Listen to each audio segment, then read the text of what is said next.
مرحبا بكم في قناتي زهرة بلادي مع هند ماهر. المقدمه جات خفيفه ظريفه غير بالاسم حيت ما قديتش نصور بلوس كو سا مالوغوزمون. المهم غادي نبارطاجي معكم ان شاء الله هذا الطبق هذا اللي كيجي رائع وبنين بزاف. خضر معمره بالكفته وفي الفران او لا تقدروا ديروهم حتى في المرقه، يعني في كطاجين كيجي رائع بزاف بزاف، والوليدات الصغار هما كيبغيوه.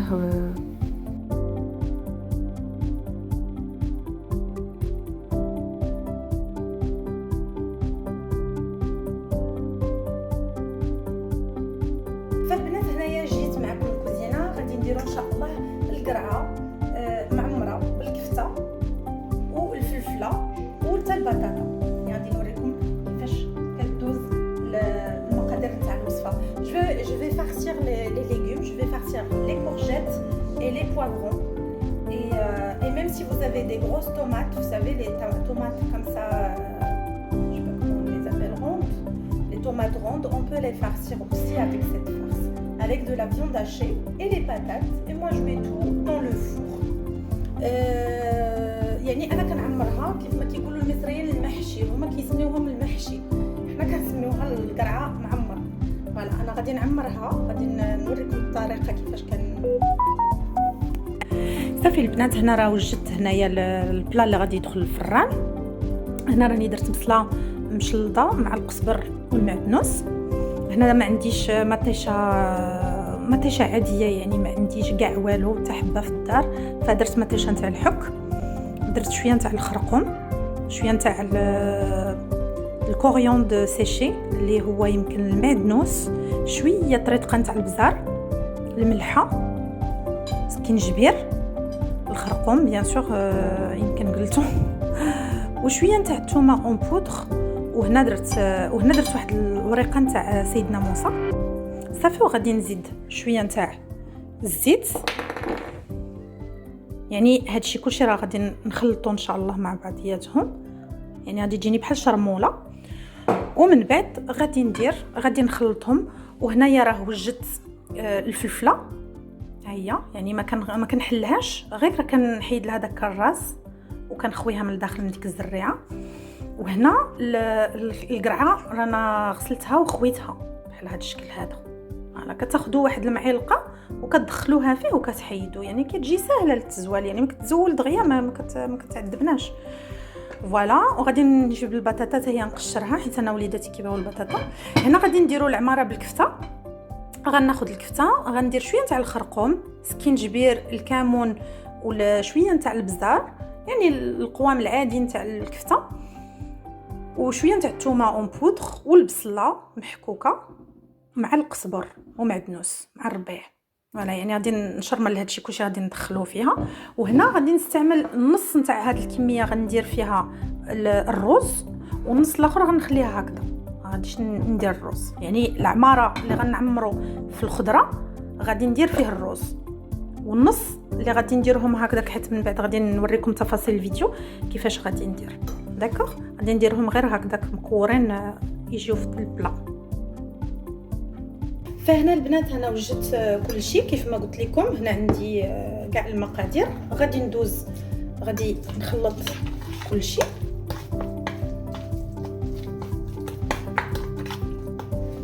هنا غادي نزيد واحد شويه نتاع زيت الزيتون،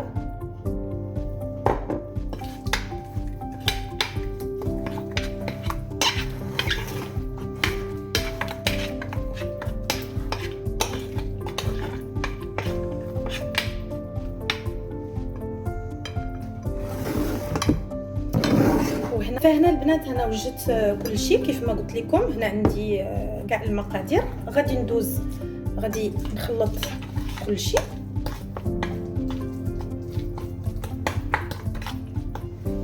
هنا غادي نزيد واحد شويه نتاع زيت الزيتون،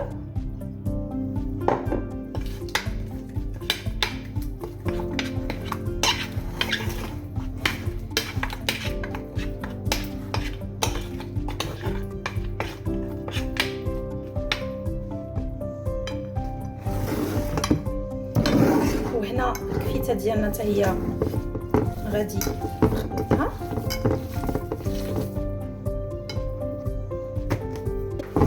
صافي البنات، هنايا كيف ما قلت لكم الكفته اللي درت فيها الرز ها هي عجنتها مع الرز خضره ماشي طايب حيت راه غيطيب.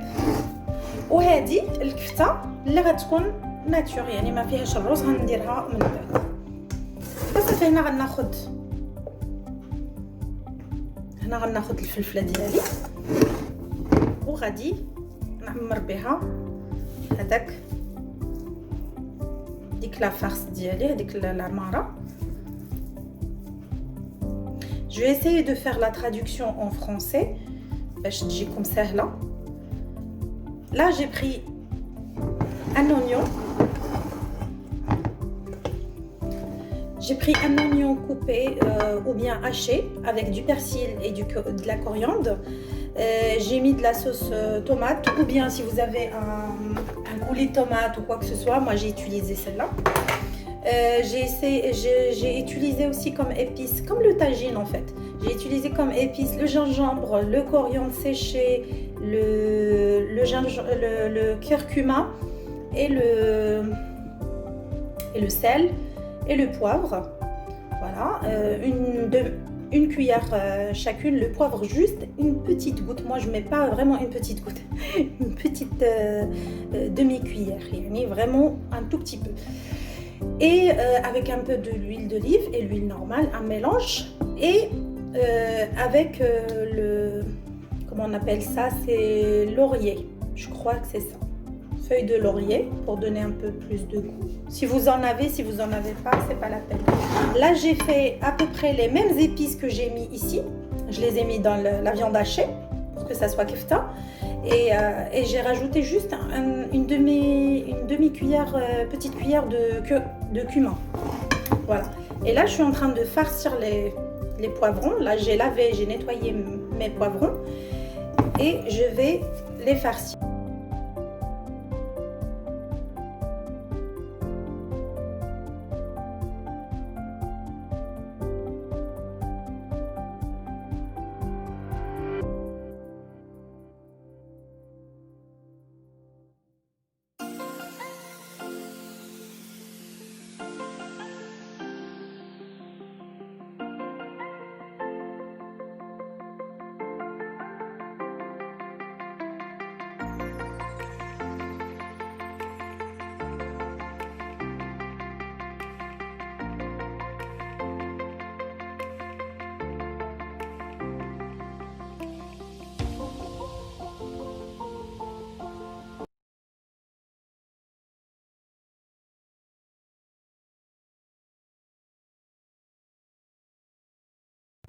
فالبنات هنا بعد ما وجدت الطبق اللي قلت لكم، ها هو الشكل النهائي ديالو، يعني وجدته مزيان. غادي نقرب لكم الكاميرا باش تشوفوه كيفاش كيكون.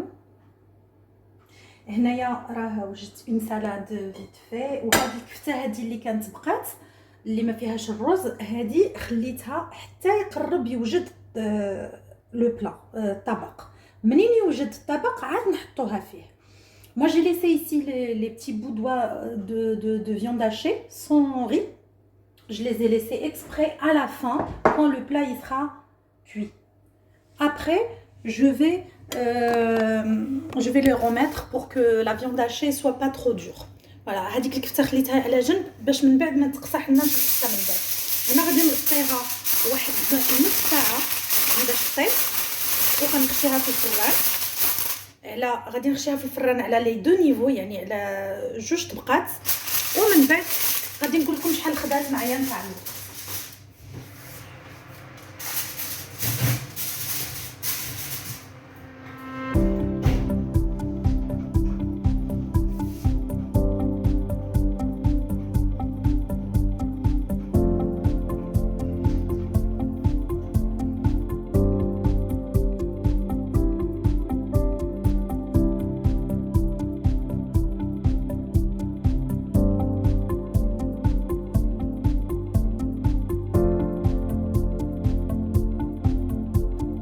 Après 30 minutes de cuisson dans le four, j'ai retiré le film alimentaire, j'ai retourné les courgettes, Les poivrons, il n'y a pas besoin, vous prenez juste une fourchette et vous piquez dans les poivrons pour que l'eau qui est dedans, il descend sur le plat pour que ça soit, pour qu'il reste pas, excusez-moi, pour qu'il reste pas à l'intérieur beaucoup d'eau, parce que les poivrons ils gardent beaucoup d'eau. Après vous mettez les kefsa dessus, vous enveloppez pendant un quart d'heure, 20 minutes à peu près, avec le papier aluminium, vous le laissez et vous gardez, vous retirez le papier aluminium 10 minutes, vous le laissez cuire comme ça sur feu, sur feu moyen 180, et vous le laissez au milieu, vous le mettez pas en haut parce que sinon il va cramer. Voilà, et après vous le sortez au four, du four directement, et le plat est prêt.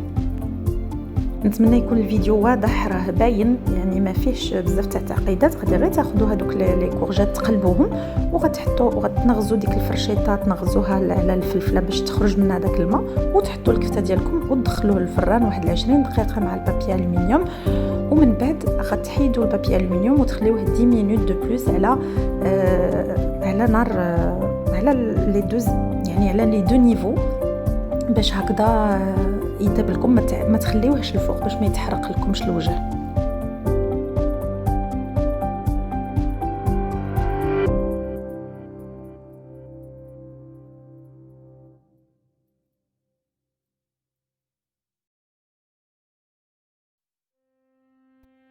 نتمنى ان شاء الله الفيديو تاع اليوم يكون نال اعجابكم، وان شاء الله الوصفه تكون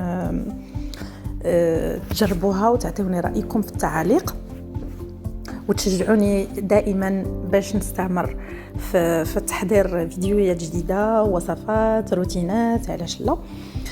ونخليكم ان شاء الله يا اغلى الناس، وما تنسونيش باللايك، واللي ما تعبوناش مرحبا به. ونخليكم الى فيديو قادم ان شاء الله. مع السلامه.